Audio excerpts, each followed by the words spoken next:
Well, hello, everyone. Welcome to Live at 5. Live at 5 is a show that we do aptly at 5 on Sunday, Monday, Tuesday, Wednesday, and Thursday on my main channel. On Fridays, we go over to my second channel, Actively Unwoke, for happy hour. And on Saturdays, well, usually on Saturdays I rest, but we're not going to be resting on this Saturday. We're actually going to be doing a special stream on Saturdays. It's now Sassy Saturday, apparently, because apparently you guys like drama streams more than like any other thing that I do. And so who am I to tell you that you can't have drama and we actually have to do real stuff and be productive? That would just be rude. If you guys want the drama, I can give you the drama.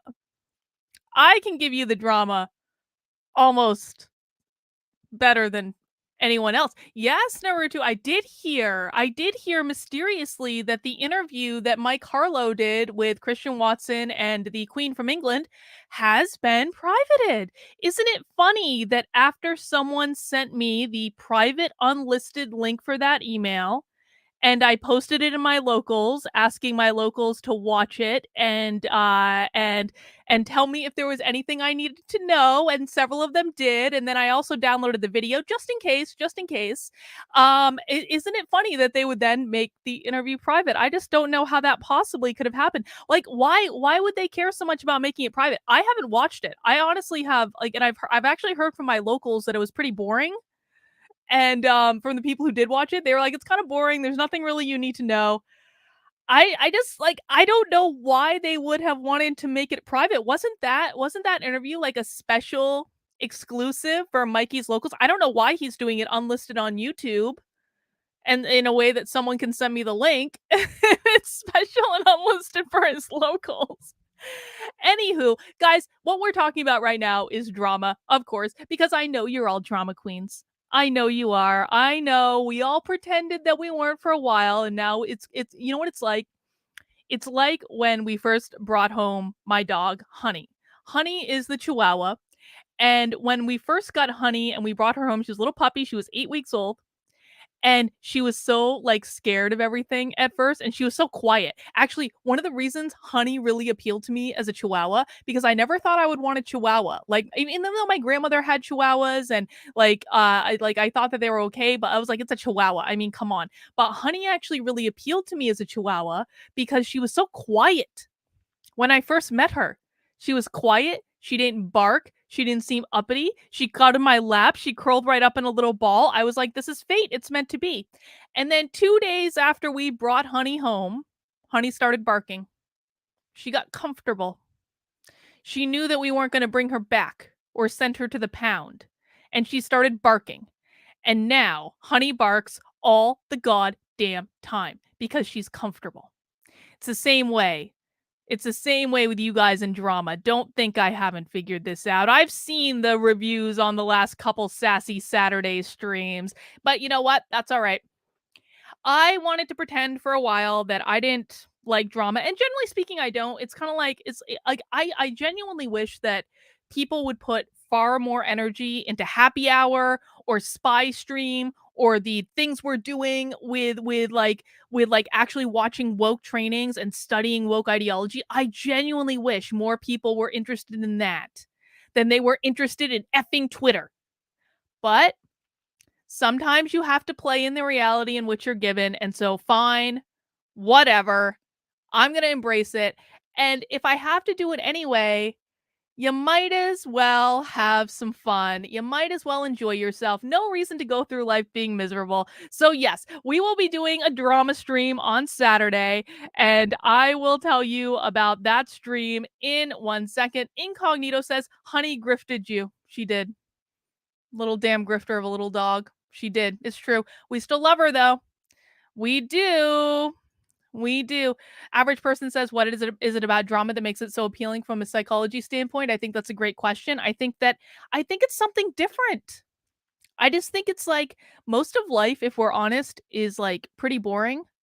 And it's like we have a routine that we do every day, and some parts of that routine are harder and more inconvenient than other parts of that routine. And so if you have drama coming in, you're like, it's like entertainment. It's like a soap opera or a reality TV show. Yes, Alex, we are doing Sassy Saturday. Anywho, let me show you what we're going to talk about today, because Snow Fox Fosky is like, she wants to know why she wouldn't want to be a scientist. Okay, I may have been a little hyperbolic in the naming of today's stream.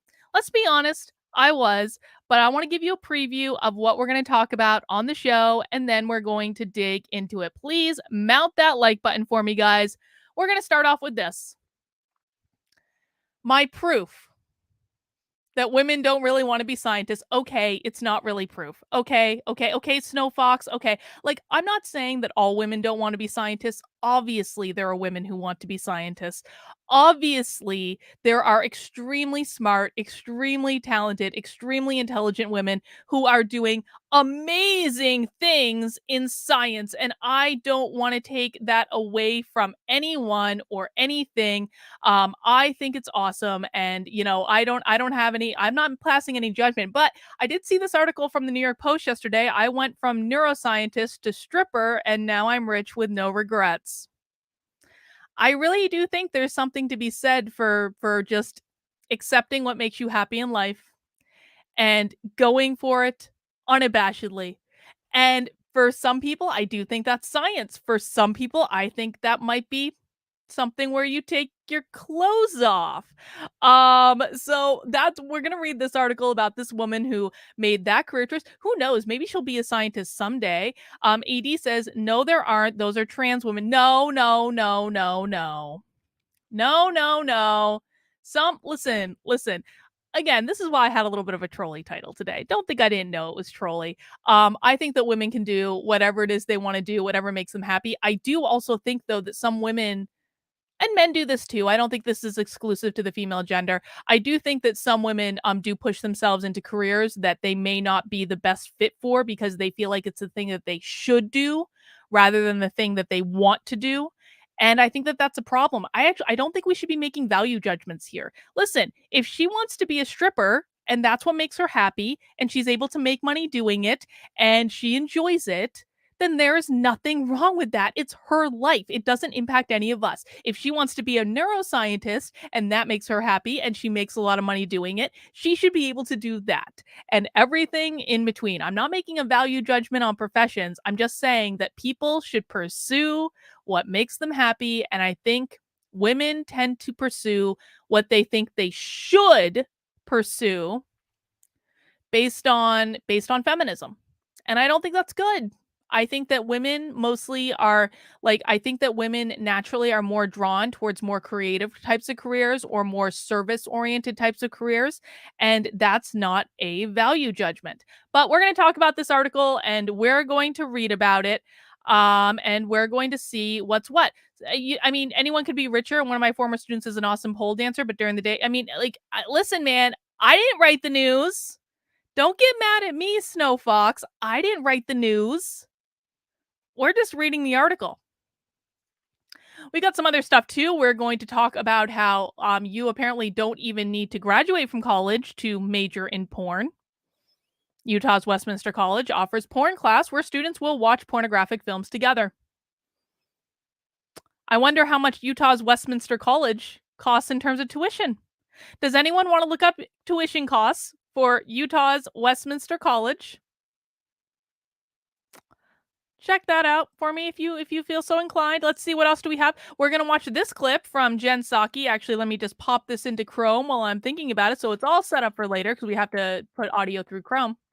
We're going to watch this clip from Jen Psaki talking about the so-called Don't Say Gay bill in Florida, and I have some questions about things that she said. We are going to look at this article. Diverse schools are taking a new approach to anti-racism, training white parents. Oh, okay. We're going to talk about how the American Psychological Organization is a shill organization. We're going to read a thread from Elijah Schaffer, and I've got a surprise for the end that I'm not going to show you just yet. So that's what we have on deck for Live at 5 today. If that sounds exciting to you, stick around, kick up your feet, get a drink, whatever variety of drink you want, relax. We're going to be here for a minute. And if you appreciate it, please make sure you mount that like button for me. And if you really, really, really, really, really, really want to support my work, what you're going to want to do is become a member of my Locals community. Locals is the best place on the internet. I am increasingly convinced that it is the only sane place on the internet. It is the only place on the internet where I feel as though I have found my people. I have people who understand me. I like to think I understand them. We help each other, we support each other. And you get all sorts of exclusive perks when you join my Locals community as a supporter. You get 2 Zoom calls with me every single week. I spend between 6 to 8 hours on private, unrecorded Zoom calls with my Locals, and we just talk about everything under the sun. And usually it's not me talking. Usually it's everyone else talking because I just want to. I would much rather listen to what other people have to say, to be quite frank. And they're awesome. We also have other things coming up. Like we have. Do I have book club up? Oh, no, I don't have it up today. We've got a book club coming up on April 30th. We're reading Conversations with God. We've got Bitchcraft on the second Saturday of every month, second Saturday of every month. That is basically a craft and bitch where we all get our knitting or projects or whatever. We get on a Zoom and we just chit chat. And we got some other stuff coming up too. And the reason you might want to become an annual member in my Locals right now, as opposed to a monthly member, is because every annual member is going to be able to request a free customized autographed bookplate for when they get their copy of my upcoming book that is coming out on May 10th. It is called Actively Unwoke, the ultimate guide for fighting back against woke insanity in your life. There it is on the other screen. And the hardcover is coming out on May 10th. I actually think, so if I understand Amazon correctly, I need to check with my publisher on this. It might be that the audio and the Kindle version actually deliver on April 26th, which is like next week, which was the original delivery date. And then the print edition got pushed back because of supply chain issues, stuff like that. So the audio and the Kindle edition might actually be out next week. But if you want the beautiful hardcover, and it is a beautiful hardcover, it really is. You know what? One of the things I loved about the hardcover version of this book, let me just make myself big. I loved that if you take off the dust cover, they did it in white with red letters.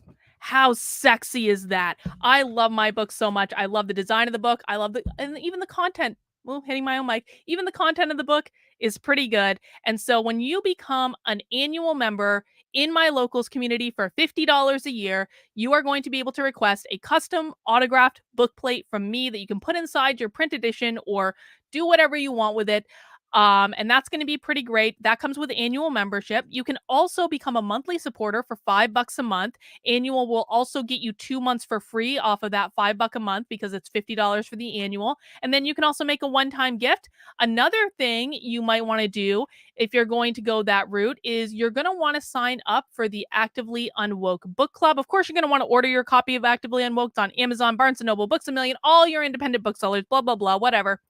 But when you pre-order the book before May 10th, you're also going to get to sign up for a free 3-part private book club with me, where we're going to go through each section of the book and we're going to talk about it and going to help you come up with an actionable plan to fight back against woke insanity in your life.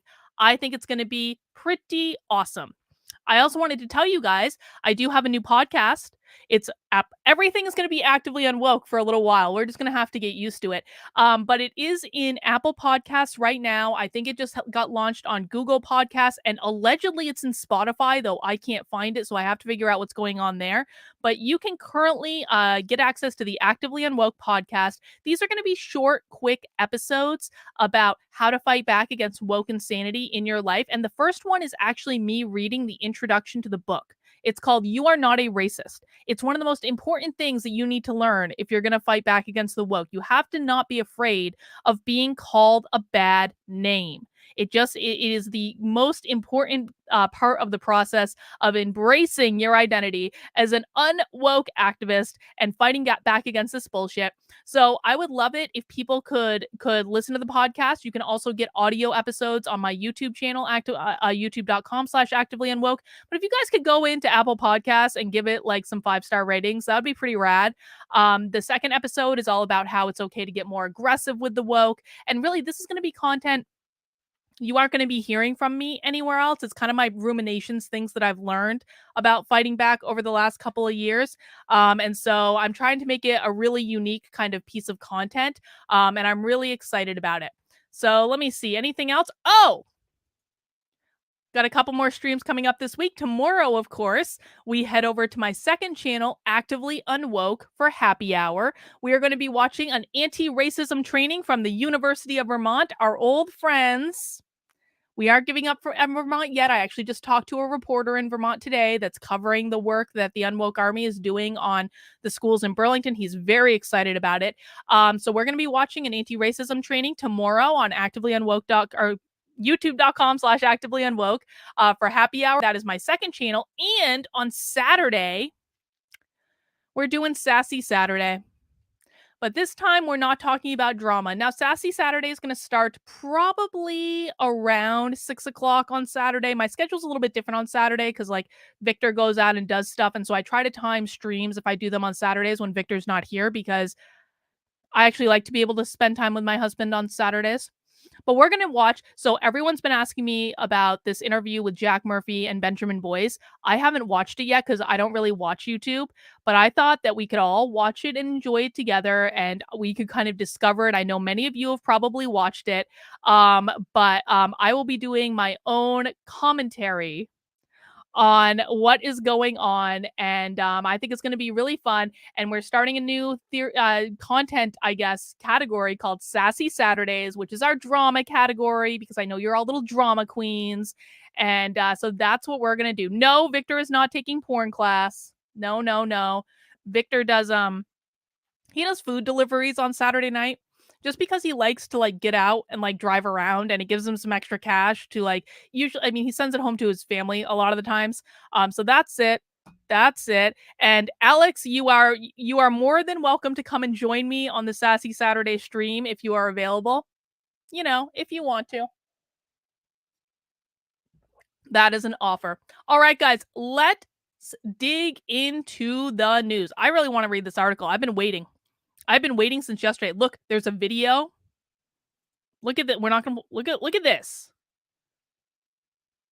I mean, this is for all the men. It's just for you guys. You're welcome. You're welcome. Stop spreading rumors, Alex. I'm not doing that shit. You know, good for her. Good for her. She studied the brain, and now she's working on the body. A 21-year-old British woman has turned her back on a promising career as a neuroscientist in order to become a stripper and OnlyFans star, and she reportedly already earns more than her wealthy parents. Mercedes Valentine. Oh my God, that cannot be her real name. That can't be her real name. Graduated from university with a first-class degree in neuroscience and was considering following in the footsteps of her doctor, dad, and mom, who make a combined income of $260,000 per year. But the brainy blonde shocked her family and friends when she decided to pursue pole dancing instead. My parents are both doctors, and they know what I do, but my dad can't bring himself to say pole dancer and opts for pole gymnastics. You know what? Good for him. Valentine told Jam Press, I think at first they were a bit shocked. I didn't follow the path they had in mind for me. We're a family of doctors, and my sister is a lawyer, so this is a bit different. Yeah, it's a bit different. It's a bit different, all right. Yep. It's a bit different. Listen, I mean, really, one of the reasons I did want to cover this article is I really do think that, like, if she's happy doing this, good for her. I really do not think that we should be pushing people into careers that they don't want or they're not ready for. Maybe she's not ready to be a neuroscientist yet. She's 21 years old. Dude, your brain isn't even fully developed when you're 21 years old. Of course, she's going to do something that seems completely illogical. The logic function of her brain is not fully developed. Let her do it. Let her enjoy it. Let her make that money. She's obviously practiced an awful lot. Like, that pole dancing stuff is not easy. Oh, she's got she's got this. I know that this is. I don't know how to pronounce it, but I know what this is.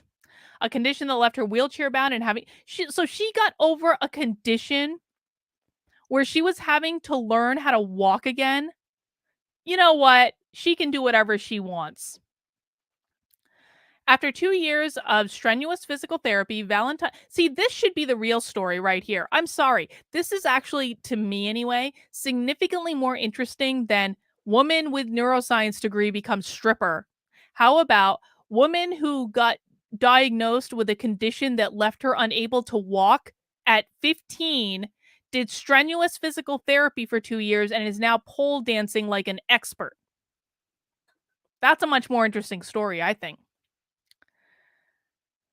After 2 years of strenuous physical therapy, Valentine was mobile again and prepared to follow in her parents' footsteps, entering the world of medicine by studying neuroscience. But pumped with newfound energy, she joined the university gym and signed up for weekly pole dancing lessons.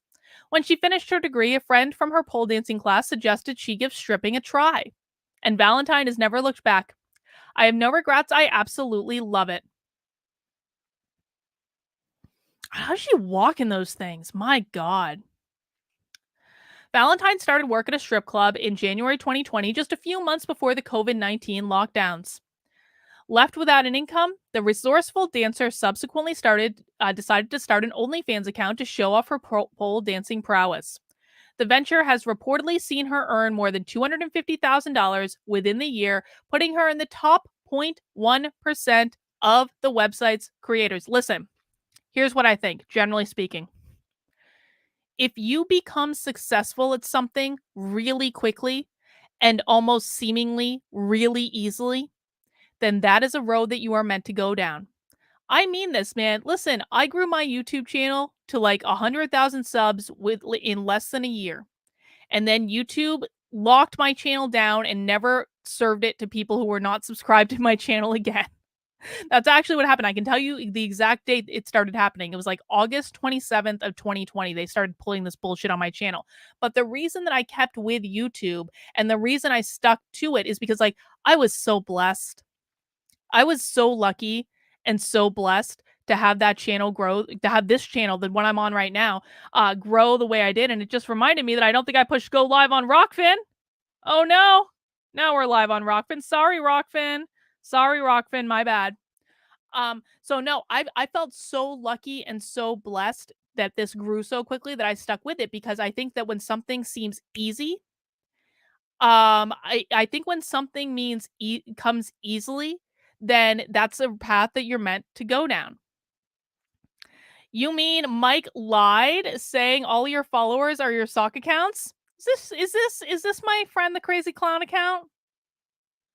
Yeah, all my followers are not sock accounts, as it turns out. He lied about many things apparently. If you haven't looked at the latest thread on my Twitter, he lied about many things apparently. Just asking. Strip clubs have since reopened and Valentine has returned to work, excitedly declaring, I basically walk around and wiggle my bum cheeks and I make hundreds of pounds a night. However, the young woman still continues to keep her OnlyFans account going and is winning new fans with 141,000 followers. That's actually really sexy. I mean, come on. That's really sexy. That's a good picture. It is. I'm not a lesbian or anything, obviously, but on occasion, we can acknowledge when people we're not sexually attracted to have sexy photos. If I'm able to use my newfound my if I'm able to use my now functioning body to help set me up for life, then I will. See, that's smart. That is smart. Saying she saved most of the money she's made.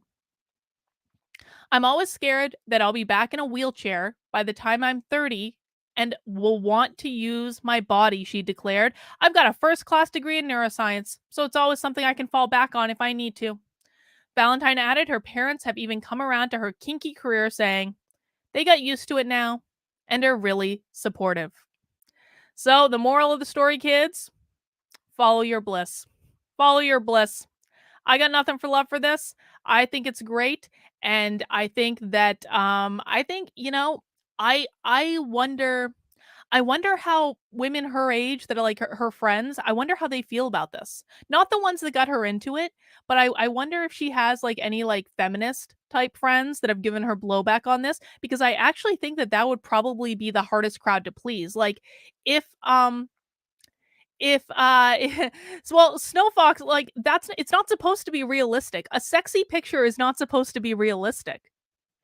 It's not supposed to be. But like, I'm sure that like her parents would come around when they see that, like, oh my god, you're making a metric F ton of money and you're not even working that hard. Like, that's gonna bring parents around at some point. But it's like I actually think the judgment for her is probably gonna be more harsh from women her age. And good for her for telling them to piss off. I think that people should follow whatever career they want, whatever makes them happy, as long as you're not hurting anyone else, then that's, just fine. I see Grandma Nay in the chat. I wanted to be a stripper, but I'm fat. Listen, I actually had this conversation with someone on Twitter yesterday. She was saying, "Well, Carlin, this is not an option for all women. Some women aren't that skinny." And I was like, "Dude, you obviously don't know anything about men, because men have all sorts of crazy kinks. And there are absolutely men who like fat women. There are absolutely men who like little women. There are men that like every single kind of woman that exists on the planet. In fact, if you fit one of their kinks, you might even make more money. Men love everything. They love everything. So don't ever say, if you want to be a stripper, you go be a stripper. They love everything. They might not admit it when they're on Twitter and they're like, "Oh, bro, I would only bang a 10 out of 10, blah, blah, blah, blah, blah, blah, blah, blah, blah." Whatever. I have slept with some of the most beautiful men you have ever seen in your life. Not recently, because, that was back when I was younger. Back in the day when I was in my 20s, but I really have. And I've never been the skinny girl and I've never been the hot girl. And I've slept with some of the most beautiful fucking men you've ever seen in your life. And I have no regrets. Don't downsell yourself based on what society tells you is beautiful. Oh my god, don't you know that every fat person is always single forever? Oh, really? Lies, lies, lies, lies that self-conscious people tell you. He's joking, by the way. Graphically, Alex is joking. He's a troll, and we love him for it. All right, moving on. I mean, maybe Westminster College is going to produce a whole bunch of strippers. I think I saw Patrice earlier putting in the tuition numbers. Hang on. I think I saw Patrice. Okay, yep. $49,890 a year to watch porn. That's the only class that they're taking, but it's obviously one of the available options. $40K, and that's just tuition. So that doesn't include room and board, that doesn't include food, that doesn't include books, that doesn't include extra expenses. $40,000 for pure tuition. Let's read. A private liberal arts college in Utah of all places. What happened to the Mormons? What happened to the Mormons? Such good people. Well, kind people anyway, most of the time. Who knows what goes on in those temples?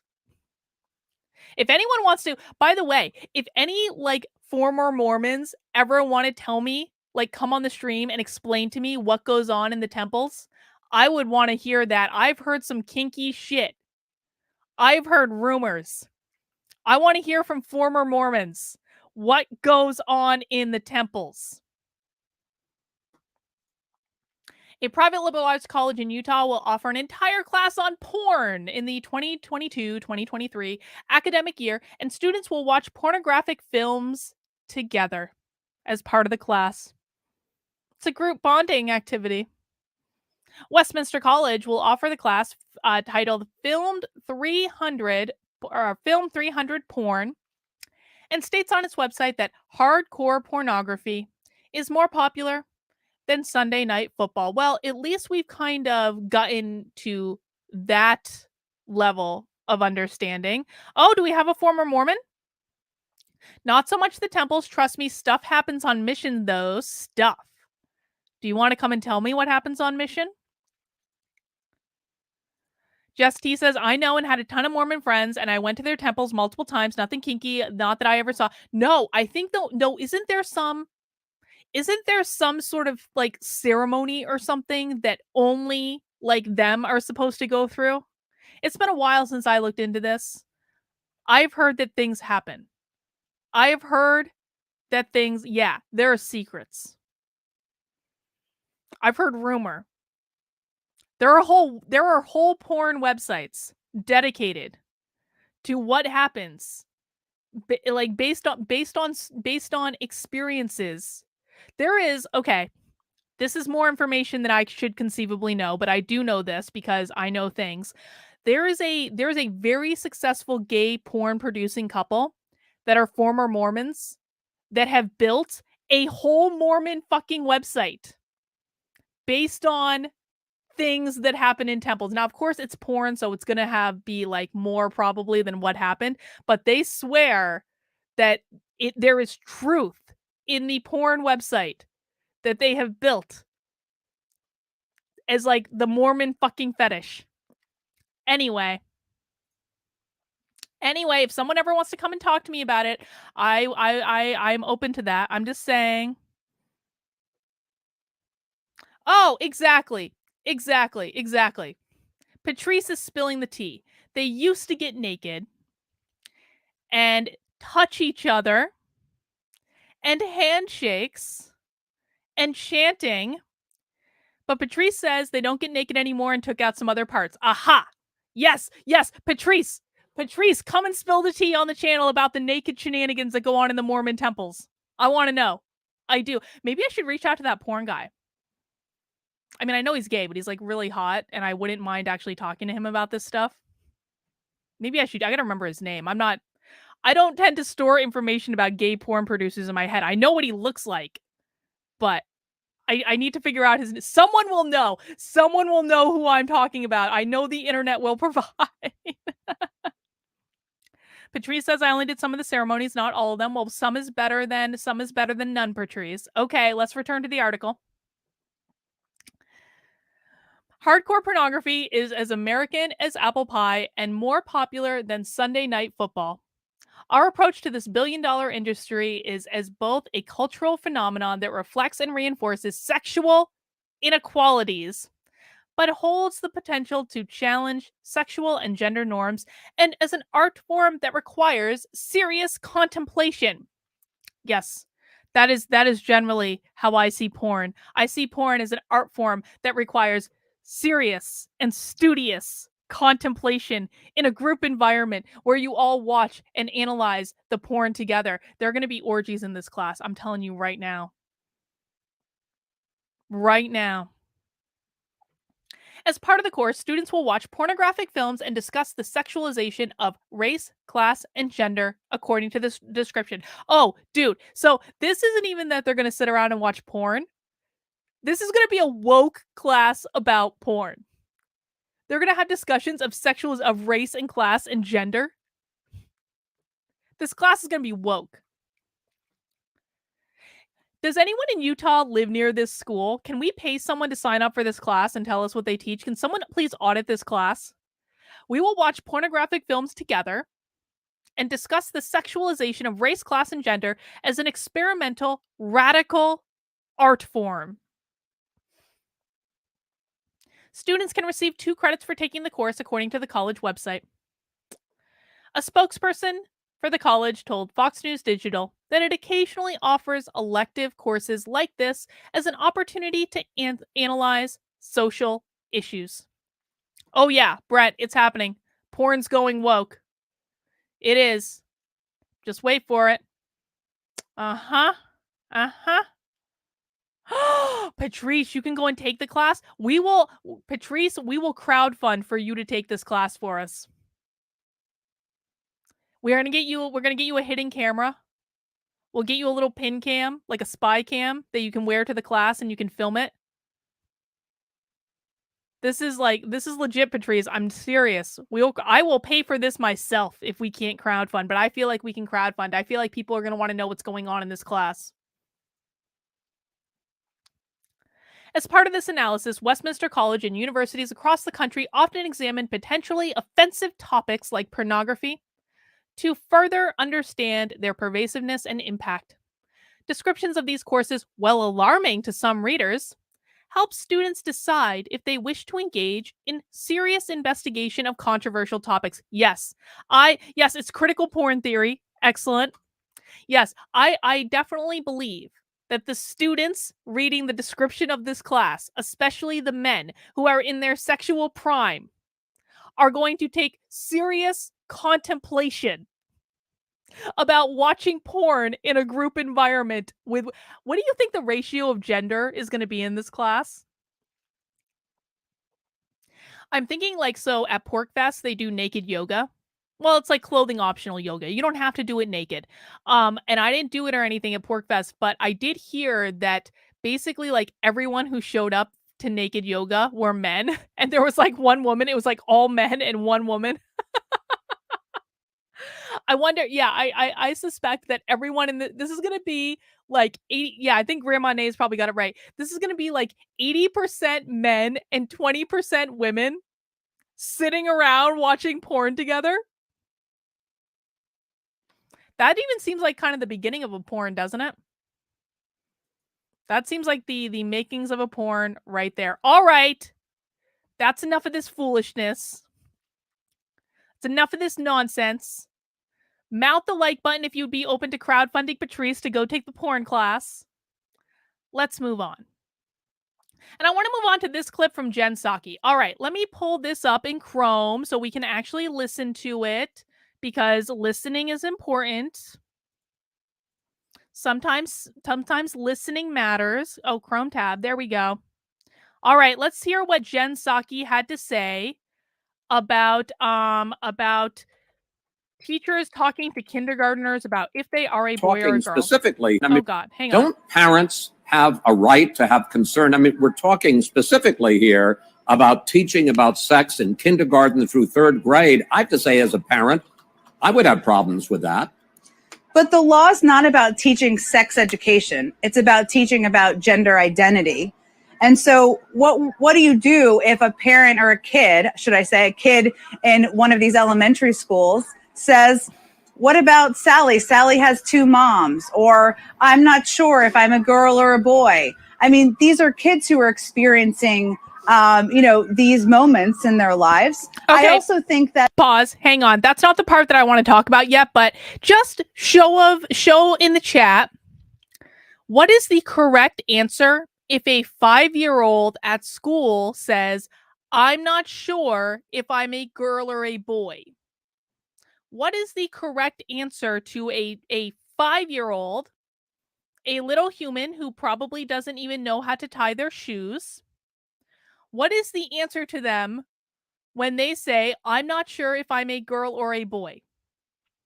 Yes, that the teacher is not a biologist and is not able to help the child, or go ask mom and dad. This isn't the answer I would give the child, but yeah, kids are too young. Parents.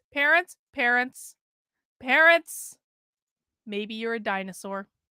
Don't give them any ideas, Zacho. Come on.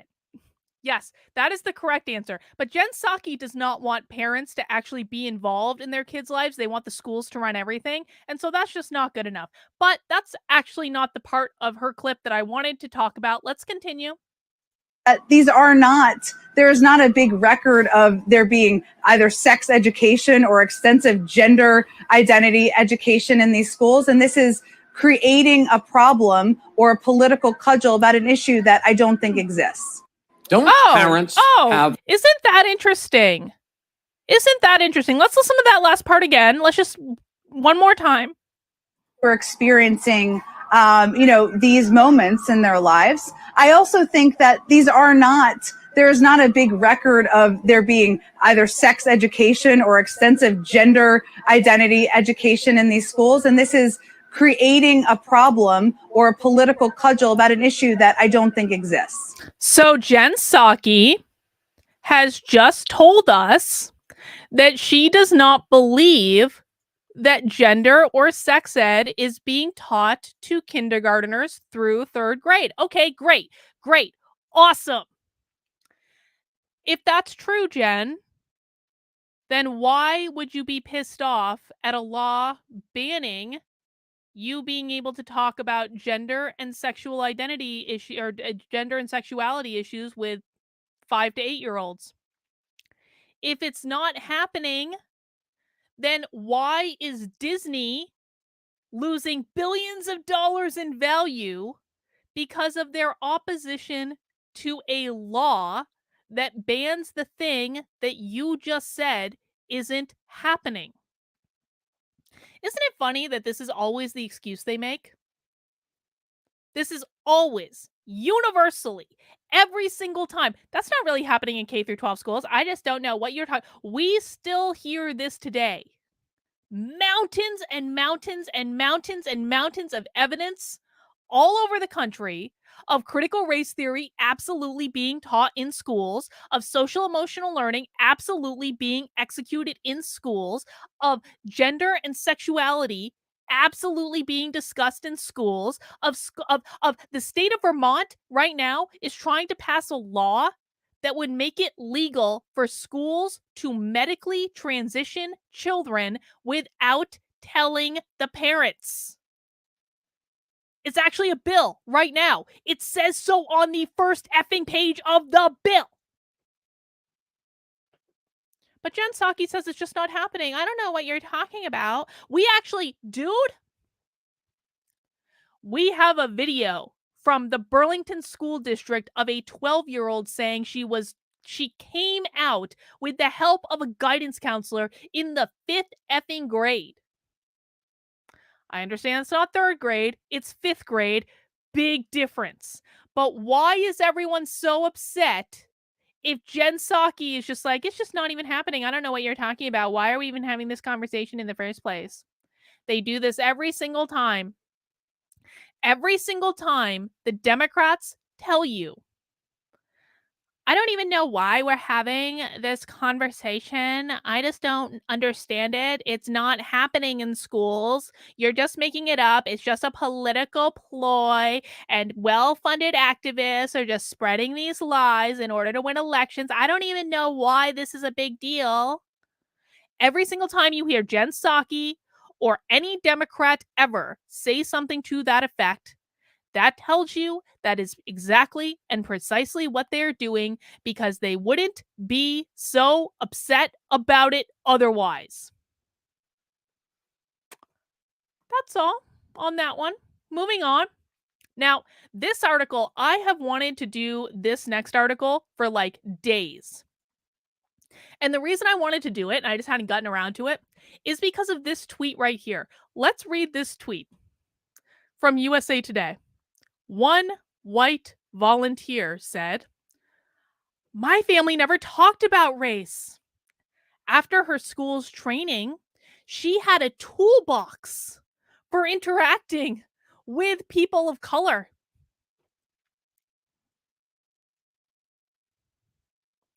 Do these people really think that people of color are like alien beings that you need to go take a class to learn how to interact with Black people? Does that read this way to anyone else? That this white, I mean, obviously liberal, we know it's going to be liberal, we know it. I just didn't know how to interact with Black people before I took this class about how to interact with Black people, and now I have a whole list of tools that I can use to interact with. Dude, Black people are people too. They're normal people. They're not alien beings. They're not another species of people. This is an incredibly racist tweet. This is so effing racist. If someone had said this in the 90s, they would have gotten their ass kicked. Like, let's just be honest. So I wanted to read this article and find out what this training was. And so I went to USA Today's website. And on USA Today's website, I found that it was behind a subscriber paywall. But you know what I found? Is that most of the time, if you just search the title of the article, if you find it behind a paywall, it'll pop up with the full text on another site. And so I found the full text of the article from USA Today on Yahoo, totally free, no subscriber paywall. Ha ha, too bad, so sad, USA Today. Diverse schools are taking a new approach to anti-racism, training white parents. Wait, is this real? Is this a real troll? This channel promotes fascist views and hatred to democracy. Need I say more? Ask me, but look at it first. Is this real? Hang on. I feel like I saw... Oh! A fascist bitch. Don't block this person. Let's keep this person in the chat. This person's going to be entertaining. Don't block them.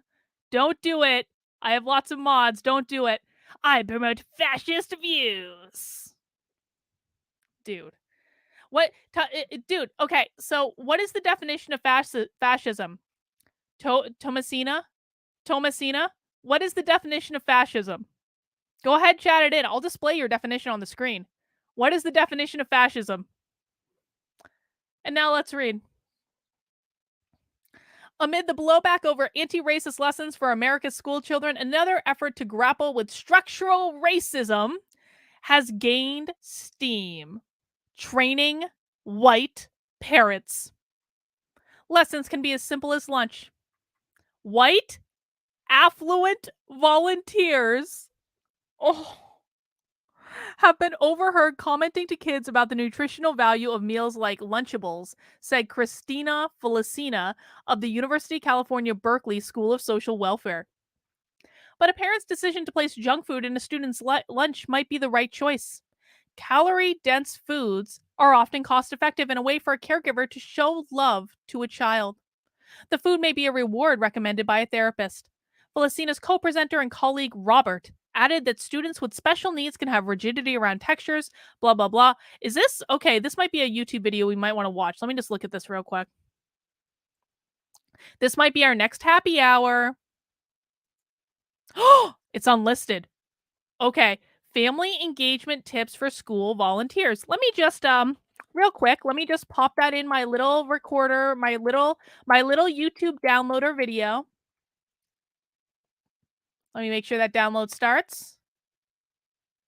Pro tip, guys. Pro tip, Mike Carlo. Videos that are unlisted can still be downloaded from YouTube. Okay, download start. So we're going to get that one just in case we forget about it later. I'm going to have the recording. Anyway. In response to an offhanded remark like, that's not healthy, or tell your mom to pack your fruit. Blah, blah, blah. Making the family even... So basically, basically this article is saying that wealthy white women were judging people of color for packing Lunchables for their kids, and those wealthy white women had to go take a class on how to embrace the Lunchable. That's what we're talking about right now, for real. Lessons in cultural humility, like this one, have been a feature of teachers' professional development for quite some time, but trainings have largely focused on how students are treated, not families, and they've been targeted at school officials, not parents and care volunteers. That's changing, especially in neighborhoods experiencing gentrification and in predominantly white areas grappling with issues of race and class. In Missouri, New York City, and Virginia, and other places across the country, school communities are tackling the work of facilitating connection across racial and socioeconomic lines, often starting with white people, through trainings led by people of color. Oh, this is happening in Virginia? I thought Glenn Youngkin outlawed critical race theory in Virginia. So, and by the way, Glenn Youngkin's executive order in Virginia did not really outlaw critical race theory, just so we're all on the same page. But let's just say it did. Let's just play pretend in the magical universe of Republicans understanding how critical race theory is taught in the classroom. Let's just say it did. Would doing training for parents to be guilty white liberals, would that be a way of getting around the critical race theory ban? Something to think about. The benefits associated with family engagement, trust, and education are well documented. Individual students with involved parents are more likely to get better grades, score higher on tests, have better attendance, blah, blah, blah, so on and so forth. Vamika Davis, a certified athletic trainer and entrepreneur, said she and her husband were wary as their children approached school age in Washington, D.C. In their own schooling, they had both experienced what she describes as Black voices not being heard, or this pseudo, we care and we are going to do something, and then it never happens. Later, Davis had watched as her cousins and nephews' educational needs were overlooked and ill-served. She's far from alone. When parents in underserved groups, including those who speak English as a second language, have a history of negative interactions with schools, how do we pronounce that? Feliciana, something like that, said they just feel like it won't make a difference. To change that, schools have tried to move beyond parent-teacher conferences, focusing on training teachers and administrators to communicate with families effectively all year long and conduct home visits. Why are teachers conducting home visits? Let's remember that public school teachers are government employees. Why are they conducting home visits? Why is that necessary? Mayor Adams was called a white man in blackface. Yes, of course he was. Of course he was. Because it's not enough not to be white. You have to be, well, we won't use the word. But school officials aren't the only ones interacting with students and families. Parent volunteers are too. And that can go a lot more smoothly when they've been given training or opportunities to connect with parents from different backgrounds. Programs from Kindred Communities, a Washington-based nonprofit, aren't your typical training. These involve 3 years of small group 3 years of group dialogue? Are you shitting me? 3 effing years? You want me to go to a program for 3 years to learn about how I'm like to learn how to be like a white savior? With the expectation that the groups will produce an action plan to advance racial justice and equity. Holy shit. Hang on. This is not just about training parents to be white liberal saviors. They're training parents to be social justice warriors. This group is putting parents through a 3-year program to create a social justice activist plan to implement in the schools. That's nuts. They're like, we didn't get them in college. We have another chance. Wow. Oh my God. We're going to have to look into this. They've got a nice link for us. Wow. Liberation starts in schools. Look at that. No, I'm not giving you my info. That's not going to happen today. What the hell? There we go. Sometimes my light flickers. Wow. Okay, I'm gonna have to look into that later. Another thing to look into, like another day that ends in Y. The process gives white parents a deeper understanding of how our socialization leads us to play certain roles, to say certain things in mixed race spaces that are not well received. Davis participated in 2019 rather, when her oldest children began kindergarten at Garrison Elementary School in Washington. Just 3 weeks after the school started, parents in the program were able to tackle difficult topics effectively in a multicultural setting. We can actually have a conversation about how we felt. I've never experienced that in my life. As a white woman from New Hampshire. Oh. Oh, really? Oh, really? This is in New Hampshire? Really?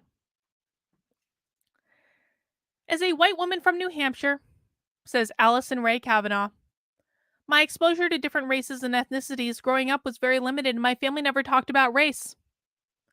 Then she participated in a kindred program at the E.L. Hayes Public Charter School in Washington. Oh, thank God. This is not in New Hampshire. She's just from New Hampshire. Okay. Before she hesitated to approach people of other ethnicities for fear of saying the wrong thing. Now she says she has a toolbox and determination. This woman was literally afraid to talk to non-white people. Now, I'm not going to say she's a racist. I don't think she is. I think that this is more indicative of what the woke ideology has done to people. The woke ideology has taken previously normal people who were perfectly fine talking with non-white people before, and it has convinced them that there needs to be a special way of communicating with non-white people. And because of that, they are constantly in fear of saying the wrong thing with non-white people, so they don't talk to them like they're human beings. You even hear this when you hear like black people on the left talk about like their liberal, their white liberal friends. They'll even be like, you know, like, I mean, you'll even hear them say like, I'm, you know, they talk to me like they're afraid to talk to me. It's like, why? Why would you be afraid to talk to someone based on the color of their skin? Now, if that person was crazy, that's a different thing. That if we're talking about like a crazy homeless person on the side of the street, that's a different thing. But you're not afraid to talk to that person based on the color of their skin. You're afraid to talk to that person based on the fact that they're a crazy homeless person on the side of the street. And no, I'm not insinuating that all homeless people are non-white. There are white homeless people as well. I'm not insinuating that at all. I'm sure that's going to get clipped out of context. But like, the color of someone's skin should not be the reason that you don't talk to them like a normal person. That makes no sense. The more conversations you have and the more practice you have as a white person, you get better at leaning into the discomfort and owning it. Why are you uncomfortable talking to non-white people? I don't know who needs to hear this, but black people are people too. They're not a separate species of people. They don't speak well, I mean, they might speak another language, but like if they speak English, it's not like a different kind of English. It boggles, like, it's really effing racist. This is a really racist ideology. Davis said not all white parents at Garrison were on board. Well, thank God for that. But many of them were, and they acknowledged they didn't have all the answers. Growing up, she never encountered this type of humility. I bet not. As a parent, she was used to white parents being overrepresented in PTA positions. At Garrison, Davis became president of the parent-teacher organization. She and her family later moved to Brandywine, Maryland. Her goal, to recreate Garrison so that it's for everyone. Well, how can she possibly be in charge of recreating a school when she is afraid to talk to non-white people?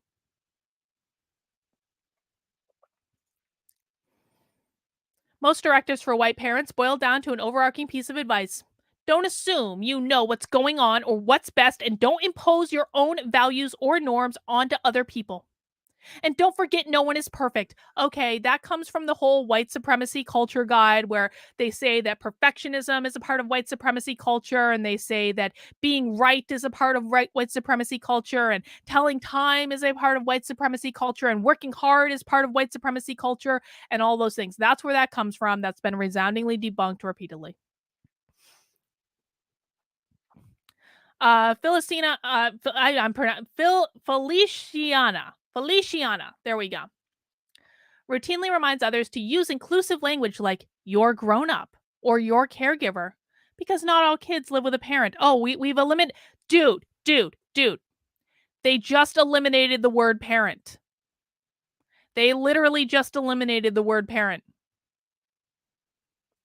Feliciana routinely reminds others to use inclusive language like your grown up or your caregiver because not all kids live with a parent. They don't want them using the word parent. And yet, one day at a park, she observed a young girl being bullied and began to cry. She asked where her mom was, and the tears redoubled as the child said, "I don't have a mom." We all make mistakes no matter what our training is. Well, that's really sad, but the next follow-up question should have been, okay, who's looking after you?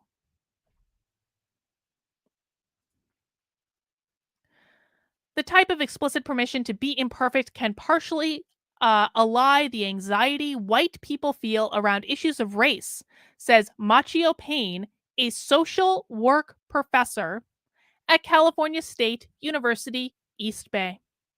Without such coaching, attempts at anti-racism can go off the rails. This is a social work professor saying that white people need to be coached in order to have interactions with non-white people. Anna Loder, who is white, got involved with an organization called Integrated Schools and decided to enroll her child at Los Angeles School, where approximately 75% of students were Latino, 86% received free or reduced price meals. Loder described other white parents advocating for a theater program, a garden, and a PTA. She too had shown up, ready to invest and make improvements. I found out the school didn't need me to save it. I saw how alienating it was that we had all these ideas and that we weren't listening and following the lead of parents already in that community. What's wrong with wanting a theater program and a garden?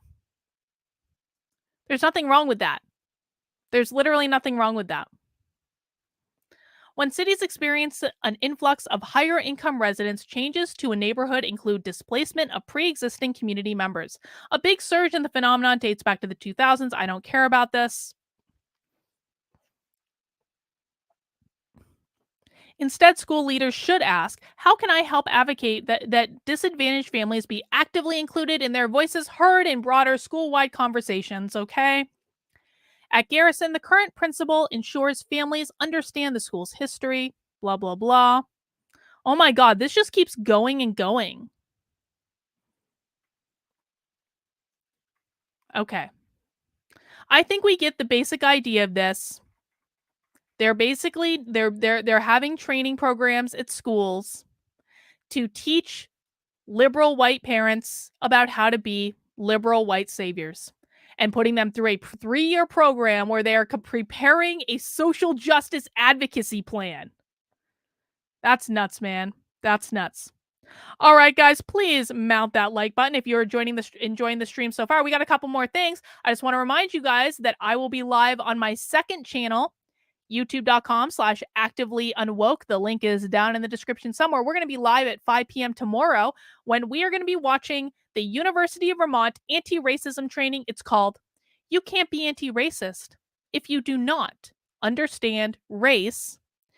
It is put on by the Political Science Department of the University of Vermont. And remember that the University of Vermont is actively partnering with the schools in the Burlington, Vermont School District. Specifically, they are working with middle schoolers, those same middle schoolers that we saw on those videos but a few weeks ago. And so I'm sure that whatever is said here is bleeding into there. And so we're going to watch this whole webinar tomorrow at 5 p.m. Bring some beers, wine, cocktail, coffee, tea, water, whatever you want to drink, and come and join us. And happy hour is usually pretty fun. And sometimes we accidentally end up making breaking news in the process. All right, moving on. Let's see. Where am I next? Aha. Just a quick note. That the American Psychiatric Organization is a shill organization that is basically a lobbying group. This is also true of the American Psychological Association, by the way. Fun fact, the American Psychiatric Association is one of the key lobbying groups for vaccine mandates. They were very in favor of it. And they just issued this statement today, and I just thought we'd read it. The American Psychiatric Association is growing increasingly concerned about state legislative regulatory actions being taken against LGBTQ plus, well, excuse me, I left out a letter, LGBTQI plus individuals, as evidenced by the Florida Department of Health's guidelines on treatment of gender dysphoria for children and adolescents released yesterday. The APA, along with other physician organizations, recently issued a statement opposing any legislation or regulation that interferes in the confidence relationship between a patient and their physician and the provision of evidence-based care for any patient. So this is quite literally the American Psychiatric Association saying that parents do not have the ability to interfere in a relationship between their children and their doctor, and that the APA would oppose any legislation that would mandate that a parent be involved in any discussions between their child, the patient, and their doctor, the psychiatrist. What could possibly go wrong? We have also signed on to numerous amicus briefs against demanding legislative action. In addition, the APA has issued policy in support of the LGBTQI plus individuals and protecting the doctor-patient relationship, including treatment of transgender and gender diverse youth, discrimination against transgender and gender diverse individuals, and access to care for transgender and gender diverse individuals. The APA stands ready to help our district branches across the country in defending against these actions. Well, isn't that nice? Isn't that nice that the American Psychiatric Association, which is the licensing body for the profession, just doesn't want parents to interfere in the relationship between their trans children and their psychiatrist, who, by the way, psychiatrists can prescribe medication. This is quite literally saying that a psychiatrist can prescribe medication to a child, trans child experiencing symptoms of gender dysphoria. The psychiatrist can prescribe that child medication, and the parents are not allowed to interfere. That's what this says, according to the whim of the American Psychiatric Association, or rather, that's what they would like it to say. Now, of course, any state can pass any guidance they want. The American Psychiatric Association is a lobbying organization. They're a lobbying organization. They don't make law. They don't make policy. They lobby for the interests of their members. Yeah, Tom J., this is actually an interesting question. I wonder how much Pfizer is involved in the American Psychiatric Association. Good question. That's just a short little one I just wanted to make you all aware of. Next up, oh my god, this thread is such fire. Oh my god, I fucking love Elijah Schaffer. Does anyone else love Elijah Schaffer? I love Elijah Schaffer. Listen, I know he's uber conservative and he's like borderline with those Groyper jackasses that I don't really like, and he's very Christian, but I don't know. There's something about the kid, man. He's really fucking smart. And he's funny, and I like his content, and I don't find him to be preachy or like imposing of his beliefs and his values, and he's always been good to me. He's one of the very few people in this space that like I can say that Elijah Schaffer has always been good to me.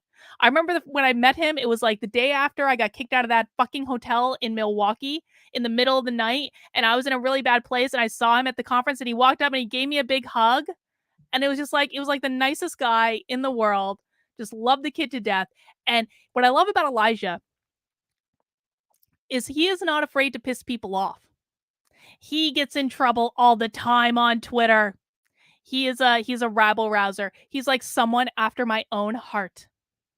And he put this thread on Twitter this morning, 5 a.m. We have to read it because there is so much truth in this thread, I cannot even begin to tell you. Elijah says, being on the front lines of the media information wars has taught me a few important truths. Oh, is he shutting down his Twitter? No, Elijah, you can't do it. No, Elijah, why would you do this? Oh my God, I hope he isn't. But whatever. Anyway,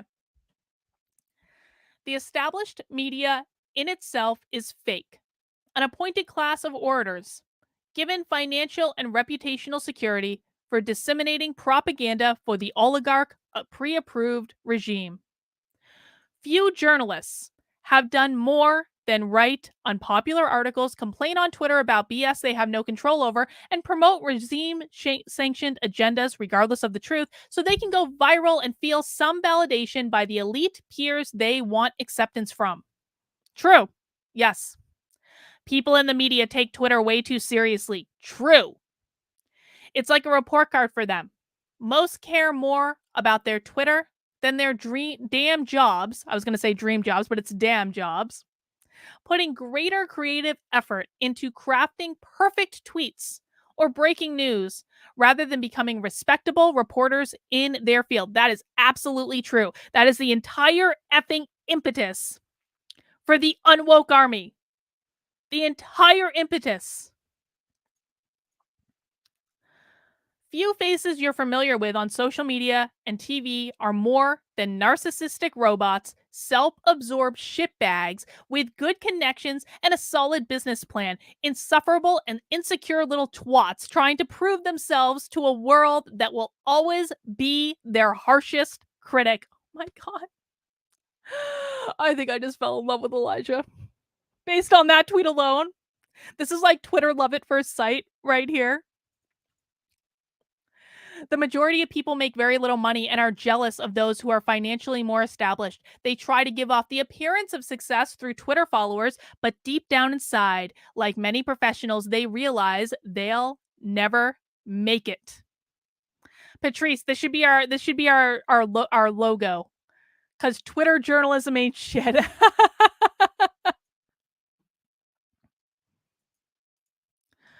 More than their own planet, with 7 virgins to service them for eternity, cabal media personalities crave nothing more than verification on their social media profiles. So much so, ISIS should have recruited CNN interns to carry out the will of Allah in exchange for a check mark. He's a good writer, man. People get into media more often for ego and to prove something to themselves or someone who probably will never be impressed with them rather than for the money. However, when they see how much some colleagues make, motivations often change along with the new revelation. True. Working in media, if you are able to garner a respectably sized audience, is a job you can never escape. It becomes a vocation of constant criticism from strangers that capitalize on your insecurities. Few can handle the emotional fortitude required to remain stable for years. Dude, that is so effing true. That is so effing true. Some of the most well-intended people work in the media to counter the BS from the establishment corporate press, and they do a hell of a good job at it. However, this is a very lonely road to take. Everyone tries to destroy you from your own side and your enemies alike. True isolation. Yes. I have been dealing with that on a much smaller scale than he does. But still.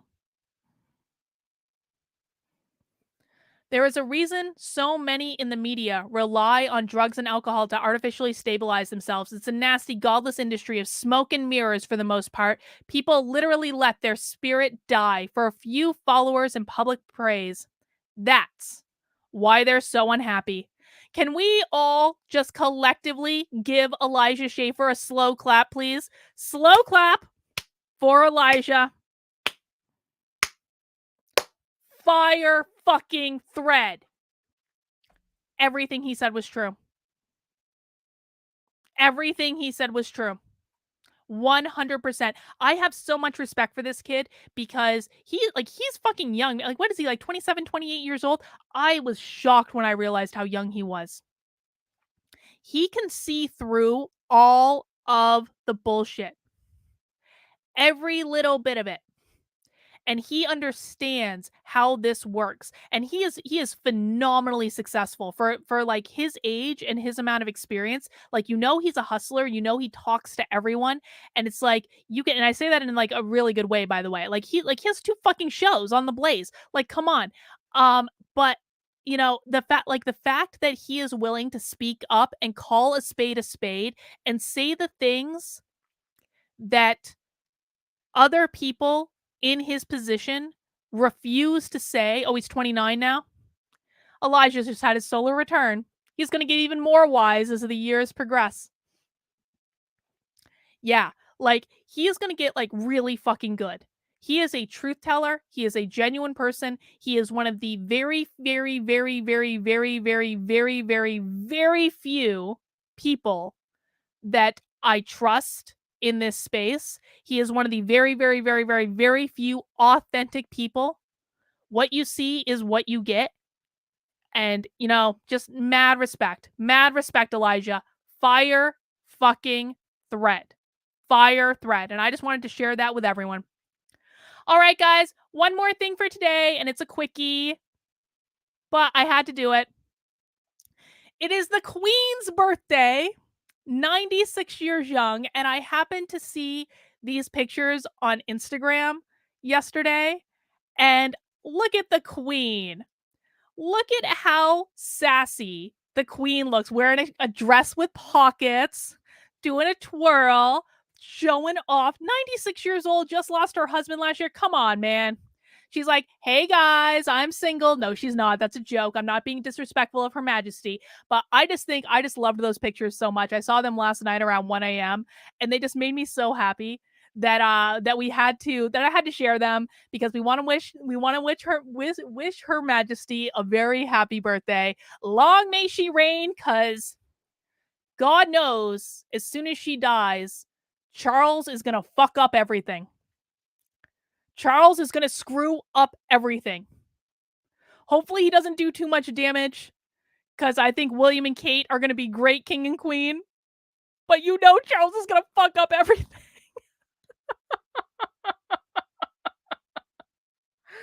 But I think the Queen is awesome. Listen, like, someone commented on this. They were like, of course she looks great, Carlin. She hasn't had to work a day in her life, and her whole country pays for her to do that. And I'm like, dude, do you know how hard the Queen's job is? I would never want to be the Queen. I would never want to be a part of the royal family. They don't get to have lives. They don't get, listen, they get to do a lot of cool stuff. And yes, they basically have everything they need taken care of, and that's cool. But it's like, the Queen is never allowed to have an opinion. She's not allowed to have an opinion ever. She has to be perfect for every occasion. I can't even get my hair to cooperate for a single live stream, let alone looking perfect and having your appearance judged, and every word that comes out of your mouth is judged by the entire world. You know what? Mad respect. She has lived a lifetime of service and has done it with respect and honor and all of these things. I don't have a bad thing to say about the Queen. Not a bad thing at all, except, she probably could have been a better mother to her kids. But, she's the Queen, and that's not a thing. I guess there's like no like warmth and things like that for the children, their nannies, I guess. I don't know how that works. But like, some of her kids turned out kind of fucked up. Let's just be honest, they did. Charles is not, I don't think, prepared to be king, and he's like in his 60s. And then Andrew, let's just not talk about Andrew. Let's pretend Andrew doesn't exist. Harry's running around like beholden to a woman. Okay, mistakes were made. Let's just acknowledge. But we can still celebrate the Queen. Sassy at 96 years old. That's it. Emphasize says, is the penance for unblocking me on Twitter this time doxing myself to you? Emphasize, I don't know what your Twitter handle is, so if you did something to get blocked, like, you need to tell me who you are. Like, I need to know what your handle is so I can unblock you. But tell me what you did to get blocked and be honest, because I haven't blocked that many people lately. So you're gonna have to just fess up, buddy. All right, guys, that is all we have for effed up news. Or not, this isn't even effed up news. Didn't this feel like effed up news? No, this was just a regular live at 5 because it's Thursday, not Sunday, as it turns out. I'm doing a calendar in my head right now.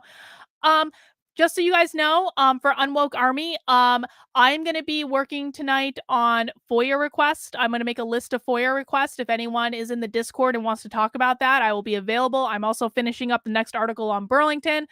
So if anyone is in the Unwoke Army Discord and wants to participate in those things, that's great. Also, as a reminder, for members of my locals community, there will be Writers Club starting in Discord in about 40 minutes. So remember, Writers Club in my general supporter Discord starts at 7 p.m. and goes till 9 p.m. Justin's involved in Writers Club. LK, also Sin, is involved in Writers Club. So that's something that's going to be happening at 7 p.m. That is in my general supporter Discord. I'm gonna go and make an announcement right after the stream, Justin. I promise I'm gonna do it. I'm gonna post the Discord link and everything. But the way you get access to Writers Club is by becoming a supporter in my locals, because that is a supporter only exclusive. You have to be a supporter in order to get access to the Discord. And the way you do that is by heading over to kb.locals.com/support, and you can sign up for $5 a month. You can also sign up for $50 a year, which gives you 2 months for free. You can make a one-time gift. When you become a supporter in locals, you're going to get access to that supporter-only Discord. You're going to get access to our 2 Zoom calls we do every single week on Monday and Wednesday. You are going to get access to book club, which we have coming up on April 30th. You're going to get access to Bitchcraft. You're going to get access to all sorts of magical perks as a part of becoming a member of my locals. And if you sign up for that annual membership, you are going to be eligible to request a customized autographed book plate for my book, Actively Unwoke, that is coming out on May 10th in but a few short weeks. And I will sign a nice little autographed book plate for you. I have these green ones right now that my publisher sent me, but I'm going to look into getting a little sticker made that looks like the TV and have that be the thing that I send you. I'm going to look into it. I can't promise anything, but I do have these in the meantime. I will send you something autographed and customized. You can tell me what name to put on it. If you want to give it as a gift, that's totally cool. If you have a message you want me to write, I will write it. But that's what you get for becoming an annual member of my locals. If you're currently a monthly member, you can upgrade to the annual membership and give you a couple months for free, which is really great. And also, you're going to be able to sign up for my special pre-order book club that is only available to people who pre-order the book. And so you send in your receipt to bookclub@activelyunwoke.com, and you'll be able to sign up for a special private, unrecorded book club with me. And we will discuss the book and we'll create a plan and all that good stuff. Well, everyone blocks on Twitter. Why condemn someone who blocked you or cry or berate? Listen, man, if I have blocked you on Twitter, I've said this before, I'll say it again.